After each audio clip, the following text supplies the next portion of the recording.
ជាទូទៅដំណាំគេច្រើនដាំដុះលើដីចុះមានដែរឃើញគេដាំដំណាំលើទឹកអត់ខ្ញុំយល់ថាភាគច្រើនបងប្អូនសុទ្ធតែធ្លាប់បានឃើញហើយតែឆ្ងល់អត់ថាបច្ចេកទេសហ្នឹងគេអត់ប្រើប្រាស់ដីផងមិនបានជាគេនៅដាំដំណាំរស់ហើយដំណាំផ្ដល់ផលបានលឿននិងទិន្នផលខ្ពស់ជាងដាំលើផ្ទៃដីទៀត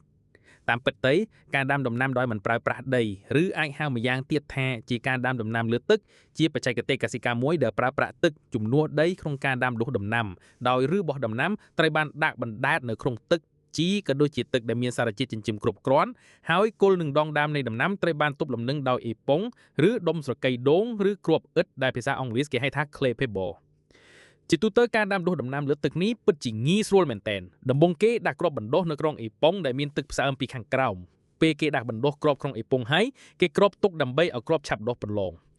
ចំណែកឯទឹកដែលគេប្រើសម្រាប់ដាំដុះដំណាំលើទឹកត្រូវបានលីជាមួយ GAB បញ្ចូលគ្នាហើយប្រើកូនម៉ូទ័របូមទឹកសម្រាប់រុញទឹកចែកតាមដងទូយ៉ូនីមួយៗការរុញទឹកឲ្យហូរក្នុងបំពង់ទូយ៉ូនេះគឺពិតជាសំខាន់ណាស់ដើម្បីឲ្យទឹកមានចរន្តពេលទឹកហូរកាត់ឬនៃដំណាំទទួលបានទាំងខ្យល់អុកស៊ីហ្សែននិងសារជាតិចិញ្ចឹមពីក្នុងទឹកបានគ្រប់គ្រាន់ធ្វើឲ្យដំណាំលូតលាស់បានលឿនជាងការដាំដុះលើផ្ទៃដី